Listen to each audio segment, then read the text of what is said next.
આ કયો વિસ્તાર છે બેન? આપણે મહાલક્ષ્મી ટોકીજ વૈદ ઉતારો.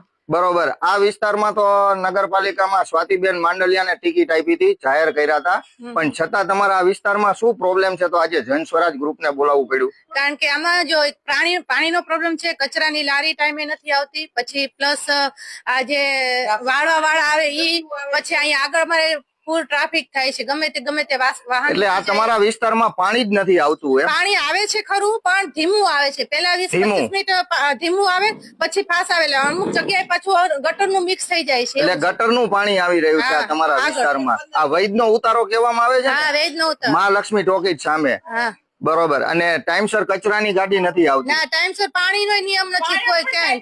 એટલે આ વિસ્તારમાં કચરાની ગાડી આવતી જ નથી ને? ના, ના. બરોબર. અને અહીંયા વારવા સાફ સફાઈ માટે કોઈ માણસો આવી રહ્યા છે? એ નથી ટાઈમે આવતું કોઈ. કોઈ આવતું જ નથી આ વિસ્તારમાં. બરોબર. આ વોર્ડ કયો કહેવાય છે? આ 4 નંબરનો વોર્ડ કહેવાય. 4 નંબરનો વોર્ડ, મહાલક્ષ્મી ટોકીજ પાસે. બરોબર. આ વિસ્તારના લોકો ત્રાહિમામ છે. આ વિસ્તારના લોકોનો એક જ પ્રશ્ન છે કે આ વિસ્તારમાં ગટરોનું પાણી આવી રહ્યું છે, ટાઈમસર પાણી નથી મળી રહ્યું.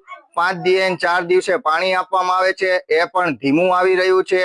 આ પાણીના અનેક ફોલ્ટના કારણે પાઇપોમાં પણ અનદ ગટરોનું પાણી આવી રહ્યું છે. ટાઈમસર કચરાની ગાડી નથી આવી રહી, નથી આ વિસ્તારમાં કોઈ સાફ સફાઈ કરવામાં આવી રહ્યું. અગાઉ પણ આ જ ગલીમાંથી ભાજપના કોર્પોરેટર તરીકે ચૂંટાયેલા, પણ છતાં ભાજપના પ્રતિનિધિઓ કોઈ કામ નથી કરી રહ્યા, નથી કોઈ સાંભળી રહ્યા. આ વિસ્તારના લોકો, વૈદના ઉતારાના વિસ્તારના લોકો ત્રાહિમામ થઈ ગયા છે. સુરેન્દ્રનગરની જનતા અને મહાનગરપાલિકામાં અનેકવાર રજૂઆત કરવા હોવા છતાં આ લોકો કોઈ તંત્ર સાંભળી નથી રહ્યું અને કોઈ જવાબ નથી દઈ રહ્યા. અને માણસોને પ્રાથમિક સુવિધા, લાઇટ, રોડ, રસ્તા, પાણી હોવી જોઈએ, પણ પાણીથી પણ માણસોને વંચિત રાખવામાં આવી રહ્યું છે. જન સ્વરાજ ગ્રુપ, સુરેન્દ્રનગર.